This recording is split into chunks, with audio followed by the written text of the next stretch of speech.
duosiu labai gerą patarimą perkantiems automobilį.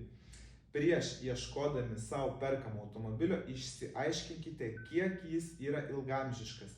Tai yra vienas iš svarbiausių dalykų, ką turėtumėte išsiaiškinti, norėdami nenukentėti finansiškai ir dažnai neremontuoto automobilio labai brangiai.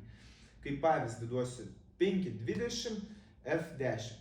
Variklis dizelinis, jis išlaikys jums 500 000 km, o benzininis turbininis išlaikys apie 200 000 ir tai jau reikės grandinę keisti prie kokių 120–150 000, kas yra tikrai brangu, 1000 eurų kainuojantis remontai.